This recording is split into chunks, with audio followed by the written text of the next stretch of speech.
What's going on, guys? Shogun here, and I'm bringing you the goods here. PES 2017 is here, and I'm going to let you guys know how to make the most of this game. It's nothing like the last game, so you're going to need to be on your toes, and I got 10 tips for you to get the best out of PES 2017. Let's go. Every game is a tactical exercise. The game is going to be won and lost in that tactics screen. You're going to have to channel your inner Alex Ferguson, your inner Pep Guardiola. However you play, you're going to need to make sure that you know how to tactically get the best out of what you're doing, and also tactically know how to nullify the opposition. Just being good at the game isn't going to cut it for you anymore. Getting the tactics right is half the battle, and that's one half of the battle that you don't want to neglect. So make sure you got your tactics on point. The first touch system is going to take a while for you to master it, but once you do get the hang of it, it's really worth it. You can properly take someone out of the game with that. So, you know, take your time, practice this game, and really get to use the new features that are in the game. This first touch and this precise passing, they're key to this game. So make sure that you're absolutely on point with it. Learn what works, what doesn't, the timing of it. The timing is really key on this. That can be the difference between starting a really dangerous attack and getting dispossessed and someone going up the other end of the pitch and scoring on you. Make sure that don't happen. I'm warning you now. You got to pick your sprints the way you would pick your shots. And what I mean by that is you wouldn't just shoot ridiculously. You shoot with intent. You know what the purposes of that shot. And you're not going to waste a shot, because you know that a wasted shot is wasted possession, and that gives your opponent the ball back. Sprinting is the same on this. Reckless sprinting is going to lose you the ball. Defending, while it's difficult, you're going to make it easy for your opponent if you're sprinting all the time. PES 2016 was all about quick attacking, getting up to the other end of the pitch as quickly as possible, whether it was with a long ball or whether it was taking a speed demon and just absolutely running it. This time around, the emphasis has gone the complete other way. It's about, you know, the little nuances in football, and, you know, trying to just absolutely run through people. It doesn't matter if you got Walker, Oxlade-Chamberlain. It doesn't matter. Sprinting all the time is going to make it easy for someone to deal with you. Use those little dribbles, you know, and mix it up. Sprint when you need to. You need that little change of pace, but don't build your game around just running at people. That's going to get you murked. Defensive solidity is absolutely key. Build your team from the back. These are tips I'm giving you guys, man.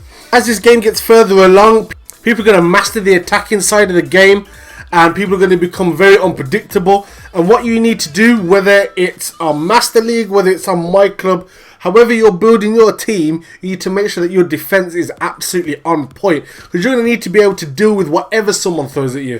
Whether they're going to be someone that's going to use target men, whether it's going to be someone that's going to, you know, have a lot of good dribblers and try and play through balls. You've got to make sure you've got a defense ready to deal with any eventuality. Once you've got that sorted and you're hard to break down, then go and build your attack, but make sure that defensively you are solid, otherwise you're going to get absolutely peppered. Anyone who's played the demo at this point, by the time this video goes out, you guys will have at least been able to get hands on with the demo now. You'll realise that Atletico Madrid are one of the hardest teams to beat on this demo. They haven't got superstar players, but what they've got is a well organised defence that's built well, and they've got players in that defence that can deal with pace. They've got players that can deal with, you know, big solid threats. You've got players that can, you know, deal with dribblers.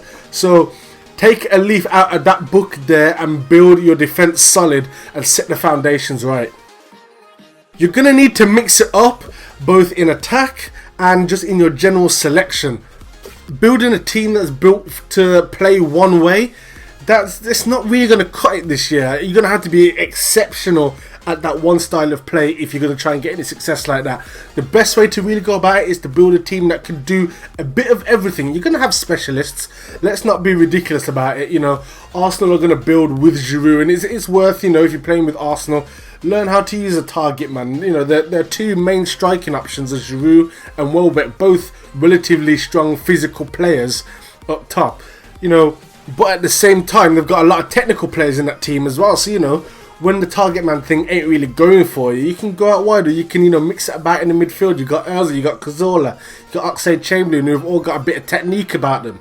So make sure you build your team ready so that if you're going to have to switch it up, you've got the players to do it on the pitch, that you don't necessarily have to look at the bench for options all the time. Obviously the bench is there for a reason, but make sure that you're building that first 11 so that you can change things on the fly, and then if you want to change back, you've still got that same 11 and you haven't had to gamble on a second tactic.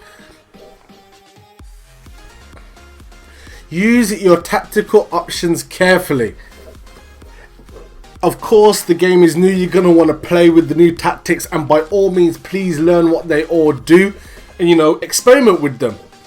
But when it comes to actually playing with someone, you're going to want to use them sparingly. The way this game is set out, it's going to force you to be adaptable. It's going to force you to be versatile in the way that you play football.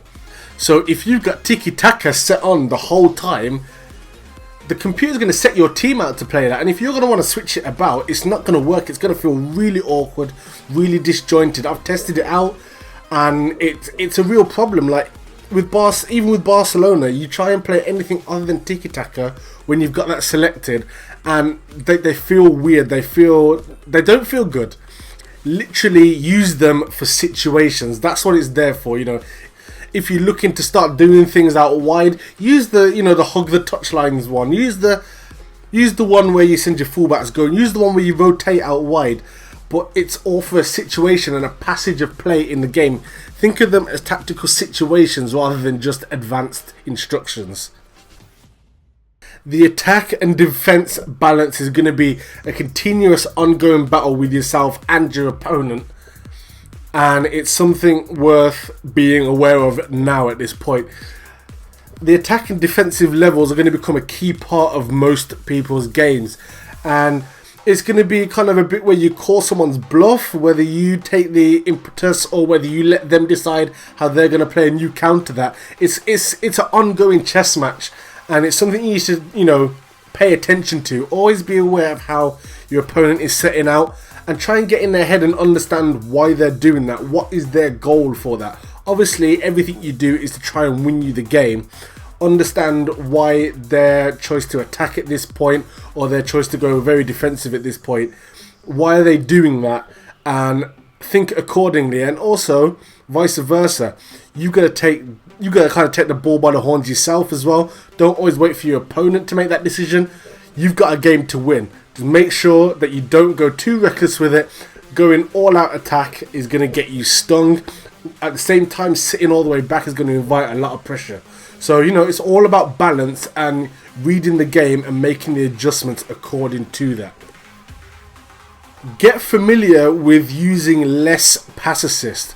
A lot of people, particularly online and in the competitive scene, use high pass assist because it takes an element out of the game for you to worry about. If the pass assist is on high, then the game is doing all your passing accuracy for you, and I understand why people do it, but playing with this demo and the way that the passing works this time around, you're gonna want that freedom to, you know, shift a pass out wide a bit more. You know, you don't necessarily want to always go in laser guided to your player's feet. You need to have that ability to say, okay, he's marking me this side. I still want it to go to Giroud, but I want it to go to his left a couple of yards so that he can step out there and we can do something from there. Or, you know, I want it to go out to I want it to go, you know, further wide to Walcott so that we're cutting out the fullback and he can run on the outside of him. Whereas if it goes to his feet, the defender comes in and makes a challenge. It's little things like that that you can't necessarily do if the computer's making the passes for you. So get familiar, not necessarily with manual. A lot of people do think manual's the way forward. Personally, I use Pass Assist 1 and I find that really, really good, and I use a manual pass as and when I feel I need to. But get familiar with those. You might like it, you might not, but it gives you a lot more freedom. And in a game where you're going to want to be able to mix things up, all the freedom you can get, you need to take it. Using skills and tricks and feints is going to be a mad thing this year. You've got to be able to time them right though. You can't be all up in someone's face trying to bang out step overs, because they will dispossess you and you'll feel like an idiot, and they'll go the other end and they will score on you. And it's going to happen. You've got to learn how to time them. whether you do it on your first touch, you can chain a skill move into your first touch. A lot of people don't really make a lot of use of that. It's something you could do on the last game, and you know, I've been doing it on the demo so far as well, and it's nice. It's a nice little touch, and you can really kill a defender with that. Also, if you're going to do it on the dribble, don't do them while you're sprinting. It limits the effectiveness of them. And also do it at a distance while while you're just using the normal dribble. You know, try and think about what you're going to do when you're about 5-10 yards away. Get that animation going and fool your defender with that. And it also gives you the opportunity that if they don't fall for it, you've still got a little bit of time to turn away from them, think again what you're going to do, or just poke a toe at it and get the pass away. But get familiar with the skills, practice them, find out your range, what skills you're good at, and what skills work. But they can definitely be very effective. And just in playing the demo, I've torn a couple of defenses just wide open with a skill move off the first touch, or just cutting inside somebody with a bit more than just a dribble. And it looks nice, but at the same time it's also very effective, more effective than last year in my opinion. Shooting is super sensitive compared to last year, and it's very easy to blast it high or wide or both. Goals are not easy to come by. Like I say, those of you who have had the chance to get stuck in with this game will realise that it's a lot harder to score this time, and you've got to be more careful with your shots. So yeah, just kind of get used to not necessarily holding it down as long to blast it, and it's more about your body shape, how you approach the shot, and getting the placement right as well. Yes, you can score some rippers and some absolute screamers, but they're going to be a lot more difficult. So just be aware of that, and even in the heat of the moment, try not to necessarily smash it, because the game does take that into account, that your player's under pressure and shots are going to be a lot more wayward. So composure when you're shooting is going to be a big thing. That's it for my top 10 tips to make the most out of PES 2017.